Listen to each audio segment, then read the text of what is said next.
Hello good morning जोहार, मैं संजय और आप देख रहे हैं न्यूज झारखंड। समय हो चला है झारखंड की खबरों को जानने का, उनसे अपडेट होने का। तो चलिए जानते हैं आज की 25 मुख्य बड़ी खबरों को। उससे पहले अगर आप न्यूज झारखंड चैनल को सब्सक्राइब नहीं किए हैं तो प्लीज चैनल को सब्सक्राइब करके बेल आइकन प्रेस कर लीजिए। तो चलिए शुरुआत करते हैं आज की पहली और महत्वपूर्ण बड़ी खबरों से। झारखंड में एक बार फिर बदला मौसम का मिजाज। 3 दिनों तक रांची समेत कई जिलों में भारी बारिश, आंधी तूफान और वज्रपात को लेकर ऑरेंज अलर्ट जारी। झारखंड में एक बार फिर से मौसम का रुख बदल गया है। अगले 3 दिनों तक वेदर में लगातार परिवर्तन देखने को मिलेगा। मौसम विभाग ने राजधानी रांची समेत विभिन्न जिलों में तेज आंधी तूफान और वज्रपात का ऑरेंज अलर्ट जारी किया है। इसके अलावा कई जिलों में भारी बारिश की भी संभावना जताई गई है। खासकर राजधानी रांची में लगातार 3 दिनों तक भारी बारिश और तेज आंधी तूफान चलने की संभावना है।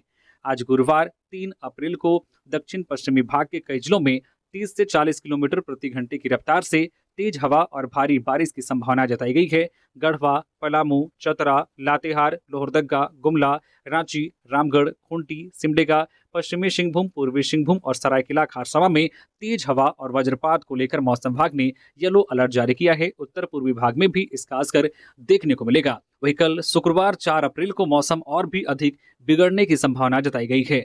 दक्षिण पश्चिमी भाग के कई जिलों में हवाओं का रफ्तार और बढ़ेगा। 40 से 50 किलोमीटर प्रति घंटे की रफ्तार से तेज आंधी तूफान चलेगी। वहीं भारी बारिश और वज्रपात को लेकर कई जिलों में ऑरेंज अलर्ट जारी किया गया है।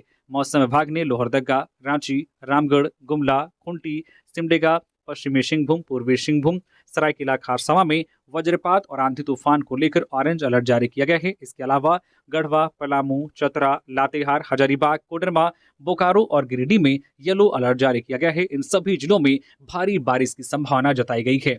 वहीं शनिवार 5 अप्रैल को भी उत्तर पूर्वी भाग में तेज हवा और वज्रपात को लेकर अलर्ट जारी किया गया है। 30 से 40 किलोमीटर प्रति घंटे की रफ्तार से हवाएं भी चलेंगी, जिसको लेकर लोगों को सावधान और सतर्क रहने की सलाह दी गई है।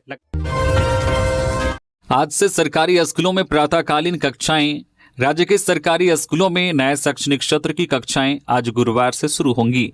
स्कूलों का संचालन प्रातःकालीन समय सारणी के अनुरूप होगा। विद्यालय का संचालन सुबह 7 बजे से 1 बजे तक होगा। प्रातःकालीन समय सारणी 30 जून तक प्रभावी होगी। बच्चों को इस माह किताब व बैग भी उपलब्ध करा दिया जाएगा। बैग वितरण को लेकर जिलों को निर्देश जारी कर दिया गया है। कैबिनेट की मंजूरी के बाद भी 20 लाख से अधिक महिलाओं को नहीं मिले मैया सम्मान योजना के 7500 रुपए। झारखंड सरकार की महत्वाकांक्षी मैया सम्मान योजना राज्य की महिलाओं में काफी लोकप्रिय हो चुका है। लाखों महिलाओं को हाल ही में एक मुश्त 7500 रुपए मिले हैं, तो दूसरी ओर 20 लाख से अधिक महिलाएं अब भी राशि के इंतजार में बैठी है। झारखंड की हेमंत सोरेन कैबिनेट ने लाभुकों के खाते में पैसे भेजने के प्रस्ताव को मंजूरी दे दी है, फिर भी महिलाओं को पैसे नहीं मिले हैं। 25 मार्च को हुई झारखंड कैबिनेट की बैठक में मैया सम्मान योजना के सभी लाभुकों को राशि भेजने का निर्णय लिया गया था। आधार कार्ड के बैंक अकाउंट से लिंक नहीं रहने पर भी लाभुकों को 3 माह की राशि 7500 रुपए भुगतान करने के प्रस्ताव को मंजूरी दी गई थी। आधार नंबर के बैंक खाता से लिंक नहीं रहने के कारण शुरुआत में केवल 38,34,000 लाभुकों को ही योजना के पैसे भेजे गए। 20,60,000 लाभुकों के बैंक अकाउंट और आधार के लिंक न होने के कारण होल्ड पर रखा गया था, पर अब तक उनके अकाउंट में ये पैसे नहीं आए हैं। आधार कार्ड बैंक अकाउंट से लिंक करवाने के लिए 31 मार्च 2025 अंतिम तिथि थी। जिन लाभुकों ने 31 मार्च 2025 तक अपने आधार कार्ड को बैंक अकाउंट से लिंक नहीं करवाया, उन्हें पैसे मिलने की उम्मीद अब कम है। कैबिनेट की बैठक में जो प्रस्ताव पास हुआ उसमें साफ कहा गया है कि 31 मार्च तक आधार कार्ड को बैंक अकाउंट से लिंक नहीं करवाने वाले लाभुकों को योजना का लाभ नहीं मिलेगा। रामनवमी पंचमी पर हजारीबाग में निकली अनूठी शोभा यात्रा। महिलाओं के नेतृत्व में सनराइज ग्रुप की यात्रा। उज्जैन के कलाकारों ने बांधा समा। हजारीबाग में रामनवमी पंचमी के अवसर पर बुधवार को सनराइज ग्रुप द्वारा भव्य शोभा यात्रा का आयोजन किया गया। इस यात्रा की सबसे खास बात यह रही कि इसका नेतृत्व महिलाओं ने किया। बुलेट और जीप पर सवार महिलाएं शोभा यात्रा के सबसे आगे थी। उज्जैन से आए कलाकारों ने अपनी भक्ति संगीत की प्रस्तुतियों से श्रद्धालुओं को मंत्रमुग्ध कर दिया। हजारों की संख्या में भक्तों ने इस शोभा यात्रा में हिस्सा लिया। मार्ग में जगह जगह श्रद्धालुओं ने भव्य स्वागत किया। प्रशासन ने सुरक्षा के पुख्ता इंतजाम किए थे। पूरे मार्ग पर पुलिस बल तैनात था। ड्रोन कैमरों से निगरानी की गई। चप्पे चप्पे पर सुरक्षाकर्मी मौजूद थे। जय श्री राम के उद्घोष के साथ रंग बिरंगी झांकियां और भजन कीर्तन की धुन से माहौल भक्तिमय बना रहा। शोभा यात्रा के समापन पर प्रसाद का वितरण किया गया। झारखंड में निजी स्कूलों पर सख्त नियंत्रण। शिक्षा मंत्री ने कहा, हर स्कूल में बनेगी शिकायत कमेटी, बोर्ड पर लिखे होंगे सदस्यों के नंबर। झारखंड के शिक्षा मंत्री रामदास सोरेन ने निजी स्कूलों को लेकर बड़ा फैसला लिया है। जमशेदपुर के बिष्टुपुर स्थित सर्किट हाउस में पत्रकारों से बातचीत के दौरान उन्होंने कहा है कि राज्य में अब निजी स्कूलों की मनमानी नहीं चलेगी। शिक्षा मंत्री ने स्पष्ट किया है कि सभी निजी स्कूलों को राज्य सरकार के नियमों का पालन करना होगा। इसके लिए प्रत्येक निजी स्कूल में एक विशेष कमेटी का गठन किया जाएगा। यह कमेटी सीधे सरकार के अधीन काम करेगी। उन्होंने कहा, अभिभावकों की सुविधा के लिए स्कूल के बाहर एक बोर्ड लगाया जाएगा। इस बोर्ड पर कमेटी के सदस्यों के नाम और मोबाइल नंबर अंकित होंगे। कोई भी पेरेंट्स स्कूल से संबंधित शिकायत के लिए इन नंबरों पर संपर्क कर सकेंगे। रामदास सोरेन ने आश्वासन दिया है कि गंभीर मामलों में राज्य सरकार अभिभावकों का पूरा सहयोग करेगी। उन्होंने बताया कि यह नियम राज्य में जल्द ही सभी स्कूलों में लागू कर दिया जाएगा। जमशेदपुर में LIC ऑफिस से करीब 55 लाख की चोरी। लॉकर टूटा मिला, CCTV भी बंद, DVR गायब मिला तो मामले की हुई जानकारी।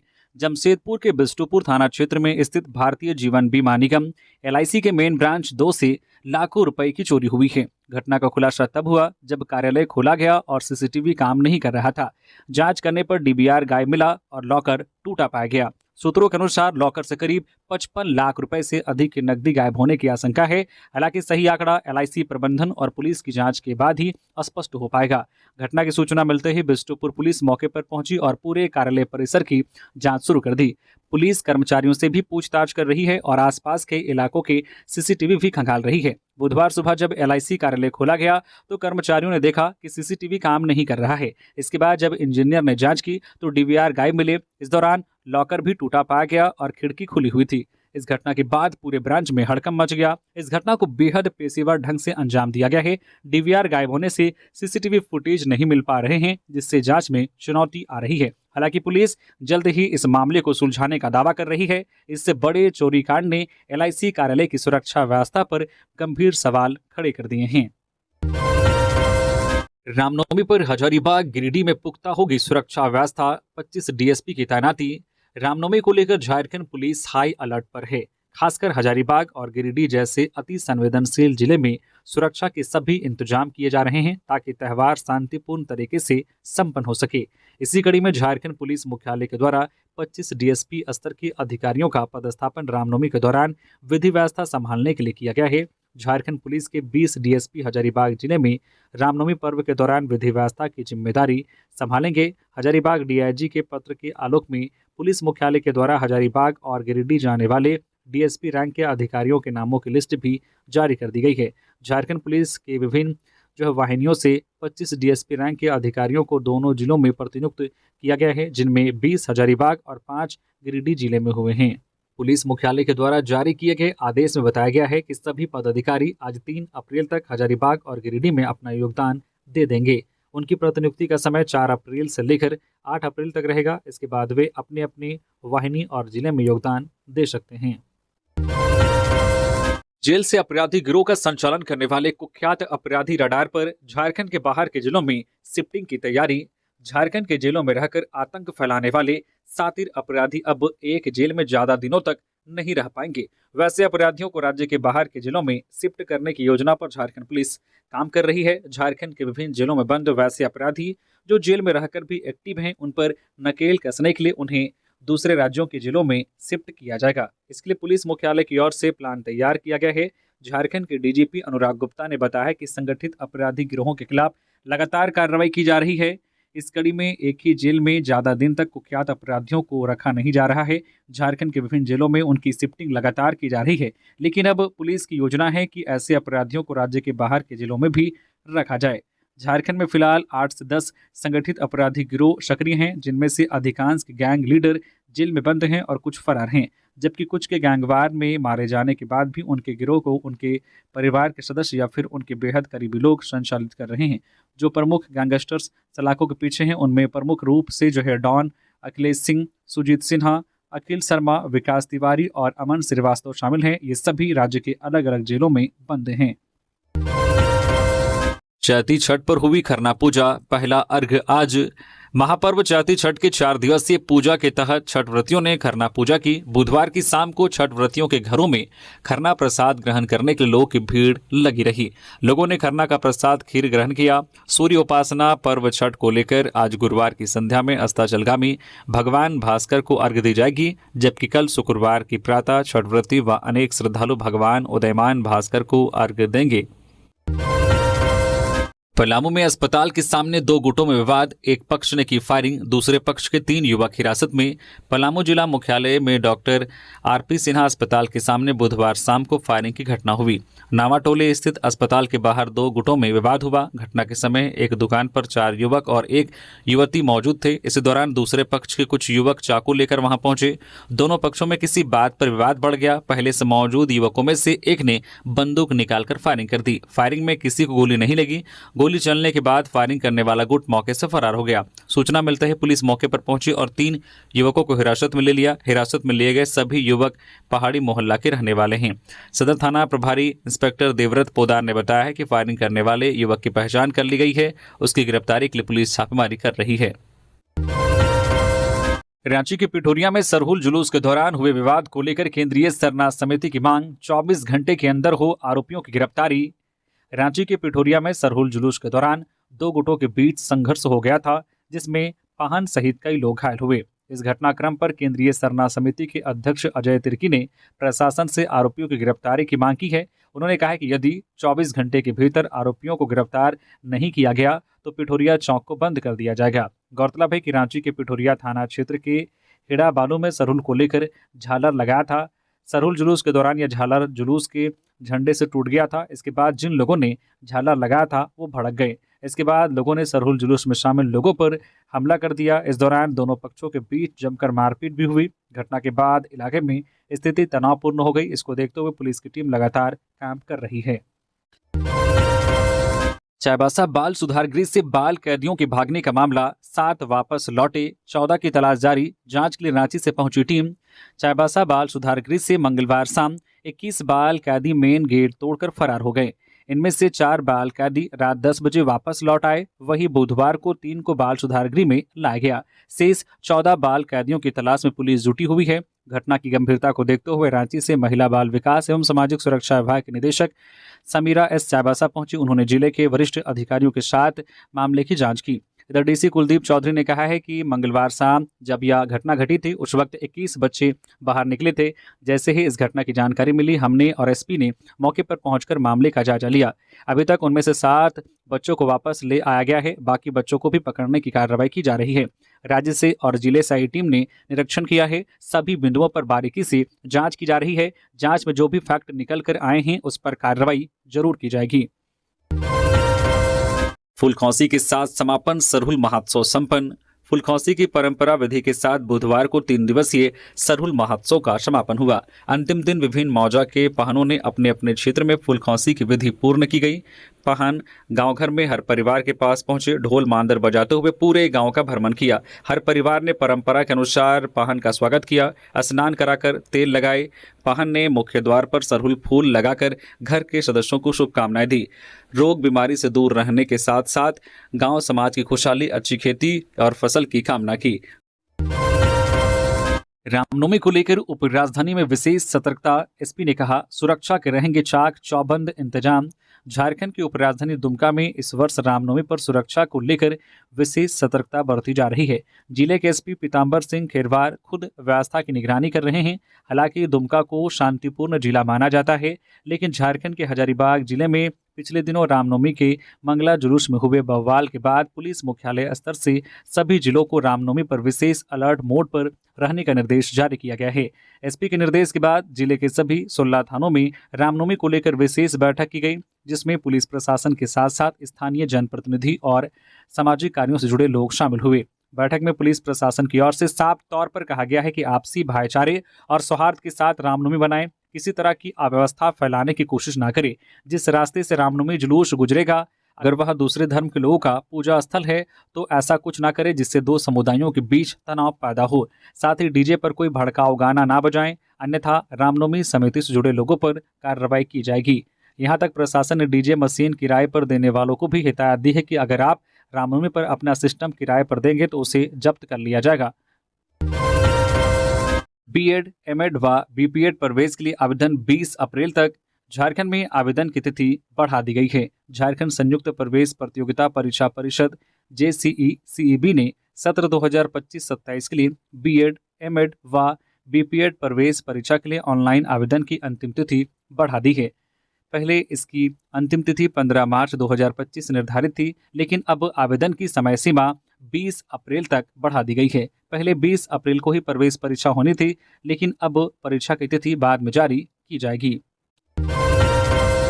जामताड़ा में अज्ञात वाहन ने 2 को टक्कर मारी। धनबाद में इलाज के दौरान एक की मौत, आक्रोशित परिजनों ने किया सड़क जाम। जामताड़ा में मंगलवार शाम एक दर्दनाक सड़क हादसे में एक ठेला चालक की मौत हो गई। बुधवार सुबह आक्रोशित परिजन और ग्रामीण मुआवजे और दोषी वाहन चालक की गिरफ्तारी की मांग पर सड़क पर उतर आए। करीब 1 घंटे तक यातायात बाधित रहा। बीडीओ मुरली यादव और थाना प्रभारी मुराद हसन ने मौके पर पहुंचकर स्थिति संभाली।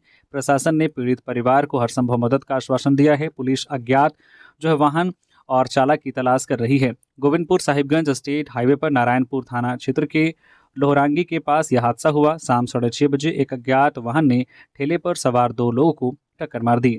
महतोड़ी निवासी 40 वर्षीय सुखदेव दास को धनबाद ले जाया गया। वहां इलाज के दौरान उनकी मौत हो गई। हादसे में उनके चाचा पांटू दास गंभीर रूप से घायल हुए हैं। उनका इलाज जारी है। आजसू पार्टी की दक्षिणी छोटानागपुर प्रमंडल की 1 दिवसीय कार्यशाला। आज सुदेश महतो समेत पार्टी के केंद्रीय नेता होंगे शामिल। आजसू पार्टी की दक्षिणी छोटानागपुर प्रमंडल की 1 दिवसीय कार्यशाला आज गुरुवार को रांची रिंग रोड स्थित ट्रेडिशनल बैंक्वेट हॉल तुरुप में आयोजित की जाएगी। इस कार्यशाला में पार्टी प्रमुख और पूर्व उप मुख्यमंत्री सुदेश महतो बतौर मुख्य अतिथि उपस्थित होंगे। कार्यशाला में विधायक निर्मल महतो, मुख्य प्रवक्ता डॉक्टर देवशरण भगत, झारखंड आंदोलनकारी प्रवीण प्रभाकर, उपाध्यक्ष राजेंद्र मेहता, हसन अंसारी समेत कई केंद्रीय नेता भी शामिल होंगे।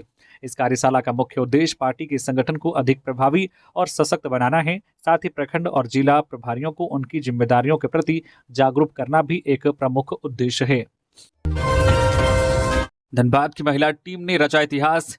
JSCA अंडर 19 टूर्नामेंट के फाइनल में सिमडेगा को 66 रन से हराया। वृष्टि ने जड़ा शतक। जमशेदपुर के तेलुगु ग्राउंड में खेले गए JSCA अंतर जिला अंडर 19 महिला क्रिकेट टूर्नामेंट का खिताब धनबाद ने जीत लिया है। धनबाद की टीम ने फाइनल में सिमडेगा को 66 रन से हराया। धनबाद ने पहले बल्लेबाजी करते हुए 49.4 ओवर में 188 रन बनाए। टीम की ओर से वृष्टि कुमारी ने शानदार शतकीय पारी खेली और 101 रन बनाए। आनंदी कुमारी ने 20 रनों का योगदान दिया। सिमडेगा की गेंदबाज सोनी और प्रियंका लूथरा ने 2-2 विकेट लिए।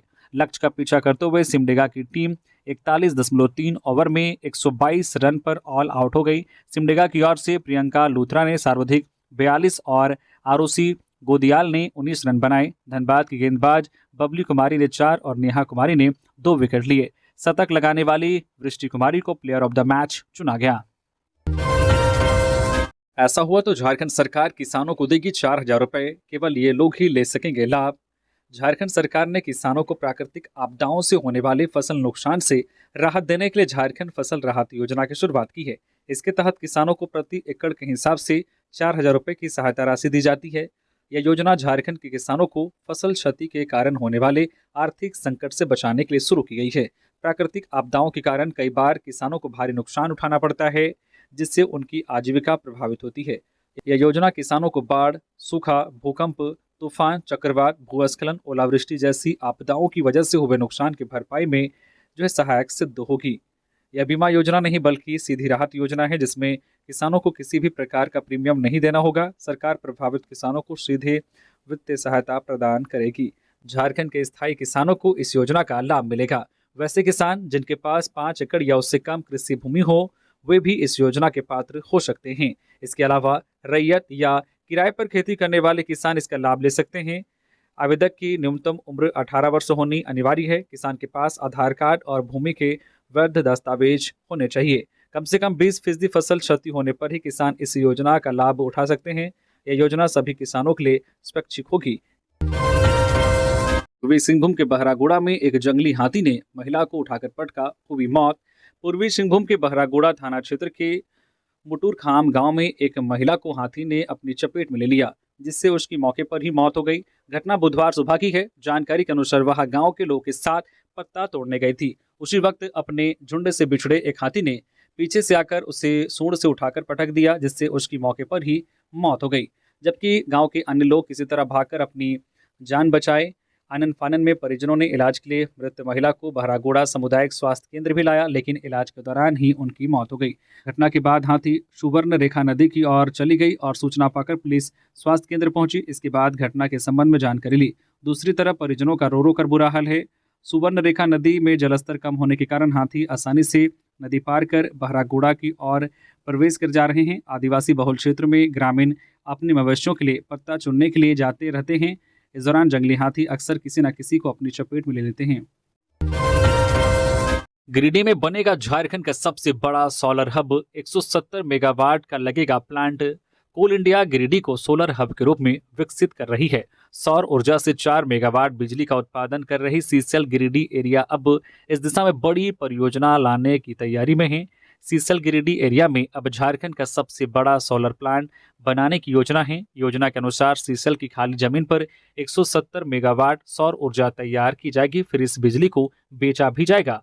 इसकी जानकारी सीसेल गिरिडीह कोलियरी के महाप्रबंधक गिरीश कुमार राठौर और परियोजना पदाधिकारी जीएस मीना ने दी। जीएस ने बताया कि झारखंड की सबसे बड़ी सौर ऊर्जा परियोजना के लिए जमीन को चिन्हित करने का काम किया गया है। वही CMPDI central mine planning and designing institute की टीम द्वारा सर्वे का काम भी किया जा चुका है। CMPDI की टीम द्वारा रिपोर्ट की गई, अब DPR बनेगी। इसके बाद योजना धरातल पर उतारी जाएगी। इस योजना का लाभ सीधे तौर पर सीसेल गिरिडीह एरिया को मिलेगा। जमशेदपुर में 2 शातिर अपराधी धराए। देसी पिस्टल और कट्टा समेत 6 जिंदा कारतूस बरामद। गणेश गिरोह से थे जुड़े। जमशेदपुर में MGM थाना पुलिस ने 2 शातिर अपराधियों को गिरफ्तार किया है।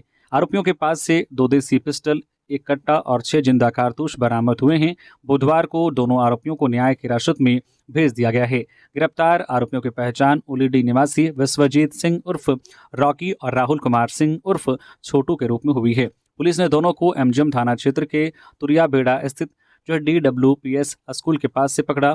SSP किशोर कौशल ने बताया है कि पुलिस को देखते ही दोनों अपनी बाइक छोड़कर भागने लगे। पुलिस ने पीछा कर दोनों को पकड़ लिया। जांच में पता चला है कि इन्होंने 29 मार्च को तुरिया बेड़ा स्थित शिव मंदिर के पास लवकुश कुशवाहा पर फायरिंग की थी। इस मामले में इनके खिलाफ पहले से केस दर्ज है। ट्रेन की चपेट में आने से चपरासी की मौत। 10 दिन पहले हुआ था आंखों का ऑपरेशन। रेलवे ट्रैक पार करने के दौरान हुआ हादसा। गोमिया स्टेशन के पिपराडी शिव मंदिर के पास बुधवार को एक दर्दनाक हादसा हुआ। स्वांग DAV स्कूल में चपरासी के पद पर कार्यरत 50 वर्षीय मोतीलाल यादव की ट्रेन से कटकर मौत हो गई।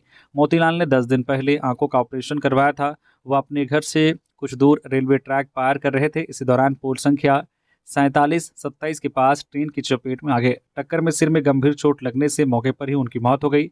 स्थानीय लोगों ने रेलवे पुलिस को घटना की सूचना दी। पुलिस ने मौके पर पहुंचकर कागजी कार्रवाई की।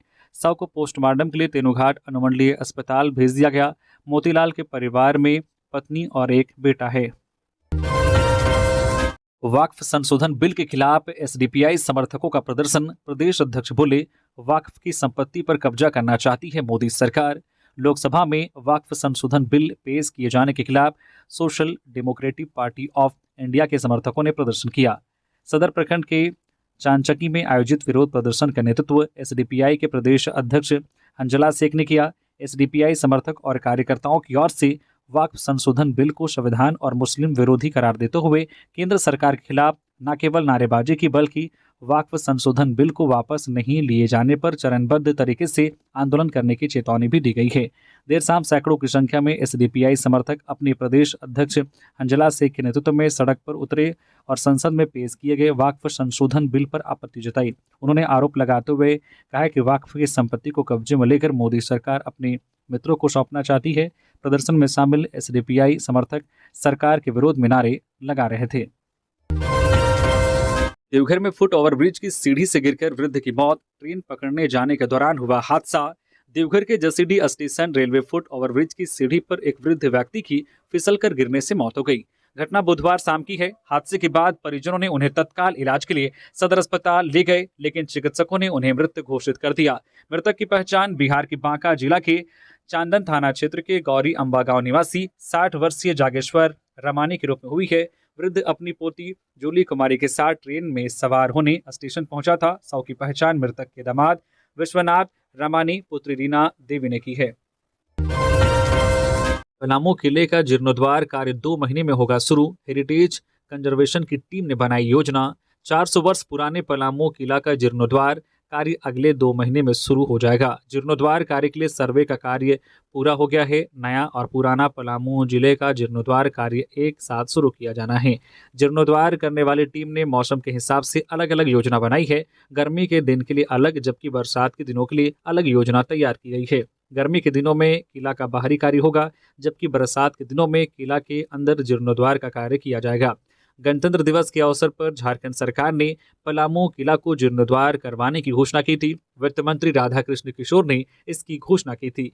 पलामू किले का जीर्णोद्वार कार्य करने के लिए हेरिटेज कंजर्वेशन के श्रीदेव सिंह के नेतृत्व में एक टीम ने पलामू किला का सर्वे किया था। श्रीदेव सिंह के नेतृत्व वाली हेरिटेज कंजर्वेशन की टीम ने पलामू किले का सर्वे किया और रिपोर्ट तैयार की है। रिपोर्ट के आधार पर राज्य सरकार से बजट मांगी गई है। इस संबंध में पलामू टाइगर रिजर्व के उपनिदेशक जो है ब्रजेश कांत जेना ने बताया है कि अगले 2 महीने में पलामू किले का जीर्णोद्वार कार्य शुरू हो जाएगा। पत्नी की हत्या कर फरार पति गिरफ्तार। जमीन बंटवारे को लेकर पत्नी डाल रही थी दबाव, पति ने कुल्हाड़ी से कर दी थी हत्या। पलामू जिले के उंटारी रोड थाना क्षेत्र में पत्नी की हत्या के आरोपी को पुलिस ने गिरफ्तार कर लिया है। आरोपी रंजीत कुमार यादव 27 वर्षीय को उंटारी रोड रेलवे स्टेशन से पकड़ा गया। वह अपने 1 साल के बच्चे के साथ भागने की फिराक में था। पुलिस पूछताछ में रंजीत ने बताया है कि उसकी पत्नी रिंकी देवी 25 वर्षीय चाचा ससुर से जमीन बंटवारे के लिए लगातार दबाव बना रही थी। मंगलवार की रात जब वह नशे में घर पहुंचा तो पत्नी ने फिर जमीन बंटवारे की बात छेड़ दी। इस पर गुस्से में आकर रंजीत ने कुल्हाड़ी से वार कर पत्नी की हत्या कर दी। घटना को अंजाम देने के बाद आरोपी अपने 1 साल के बच्चे को लेकर फरार हो गया था। पुलिस को सूचना मिली कि Ranjit Untari road railway station पर है। थाना प्रभारी ने दल बल के साथ वहां से उसे गिरफ्तार कर लिया। रंजीत की शादी 2 साल पहले छतरपुर के लठैया के पास तरीपर में हुई थी। पेट्रोल पंप कर्मी की हत्या का खुलासा। जामताड़ा में सीसीए लिस्टेड अपराधी गिरफ्तार। हथियार और बाइक बरामद, 2 आरोपी फरार। जामताड़ा पुलिस ने पेट्रोल पंप कर्मी की हत्या के मामले में बड़ी सफलता हासिल की है। पुलिस ने एक सीसीए लिस्टेड अपराधी को गिरफ्तार किया है। आरोपी की पहचान देवघर जिले के चित्रा निवासी फिरोज अंसारी के रूप में हुई है। घटना 22 मार्च की रात फतेहपुर थाना क्षेत्र के चौकुंदा में हुई थी। अपराधियों ने पेट्रोल पंप कर्मी जनार्दन मांझी की हत्या कर दी थी। एसपी डॉक्टर एहसाम वकारिब के मुताबिक 3 अपराधियों ने लूट के इरादे से वारदात को अंजाम दिया था। हालांकि उन्हें मृतक के बैग से महज 4 से 5 हजार रुपये मिले। पुलिस ने आरोपी के पास से हत्या में इस्तेमाल की गई पिस्टल, 2 जिंदा कारतूस और बाइक बरामद किया है। गिरफ्तार आरोपी फिरोज अंसारी का आपराधिक इतिहास रहा है। वह पहले भी लूट, छिनतई और हत्या के मामले में जेल जा चुका है। पुलिस के मुताबिक 2 अन्य आरोपी अभी फरार हैं। रेल यात्रियों के लिए खुशखबरी। डीडीयू धनबाद रूट पर 160 किलोमीटर प्रति घंटे की रफ्तार से दौड़ेंगी ट्रेनें।